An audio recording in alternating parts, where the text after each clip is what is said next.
So, the other day, Minecraft announced these new odd things coming to Minecraft 1.20. And these things are, well, the Minecraft armor trims! How do you make these new items that are coming to Minecraft? Well, you find these smithing templates scattered all over the world. You slap your armor into the smithing table and kablooey! You are now equipped with some new drip. Wait a minute. Okay, smithing tables are for netherite armor, I hear you cry. And you're right! They still are, as by using the netherite upgrade smithing template that you can find in nether bastions, you can still upgrade your armor, though it uses not only your netherite ingot, but also your template. There are 11 new armor trims available to you, and to use them, you just grab your ingot of choice and also quartz, which I somehow forgot to mention in the recording, along with the pattern you want, and there you go, new designer armor. This does use up your smithing template, however, and these trims are not even available on leather armor because, well, they already have their own trim. This poses a bit of a problem, where can you find each smithing template? You find them in loot chests scattered around certain structures in-game for each of the 11 types of patterns, with the exception of, I can't remember the name, but the one you find in the Ocean Monument, that one you find by killing an Elder Guardian and have it occasionally drop by said Elder Guardian. And the fact that you have to go around and look for these, does bring the whole netherite grind thing into the question, as this does mean that while some armor types, such as, say, the sentry armor type, okay, that's perfectly fine, you get that in a reasonably common place, but then, say, the Vex armor type, where you only have a 5% chance of finding it in a chest in woodland mansions that are already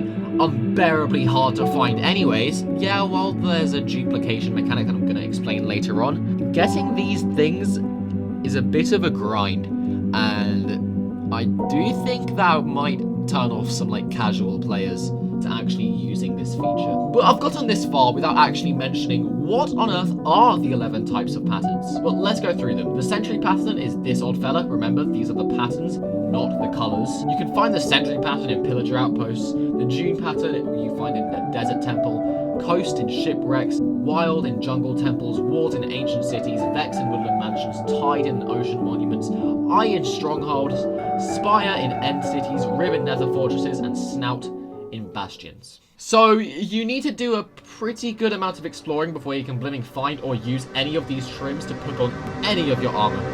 There is still a problem once you find one, and that is the fact that putting it on your armor uses up the template. And to, say, get a full set of armor, you need at least 4 templates. You don't want to explore 4 different woodland mansions, right? Yeah, you don't. And that's why you can just duplicate them. Once you have just one of these templates, you can duplicate them using the specific blocks shown up here in this crafting recipe. It's unbearably expensive, requiring 7 diamonds just to make one singular duplicate pattern. And the block of choice here is of course swapped out for whichever pattern you want to copy. But I guess the thing that makes the crafting recipe less expensive is the fact that the blocks are reasonably common ones, so it shouldn't pose that much of an impact there. But the amount of diamonds required to use it is a bit mental. I think it shouldn't use the smithing template. I think you should just put it in the smithing table, and there you go. Think of how banner patterns work. Just do that, but with armor. And then, I don't know, maybe make the user, say, pay like a diamond or so to use smithing table, similarly to beacon. But yeah, that's pretty much it. There you go.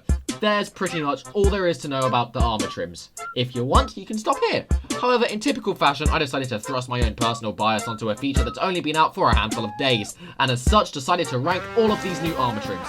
First off is the Coast trim, and honestly it's a banger basic version, S tier. Next up is June, found in desert temples. It's cool, but the weird pattern in the middle isn't my thing, B tier. The eye pattern found in strongholds has like this eye insignia, so A tier, because I guess continuity or something.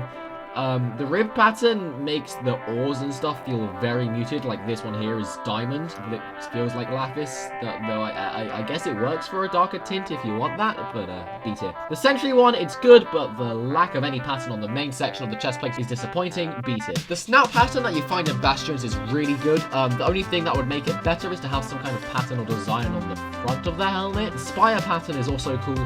Don't like the one singular line at the top of the helmet, though. I feel like it should be a bit squiggly or something like that. The tie pattern, which is just nuts because I love the always coral reef-like pattern it has, you know, all the lines weaving in and out of each other. It looks great.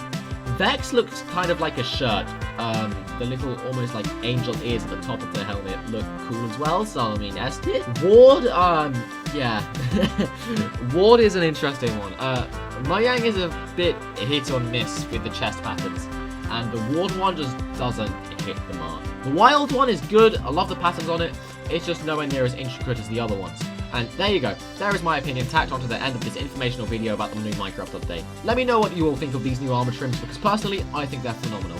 Now, like and subscribe, otherwise, I'll show me your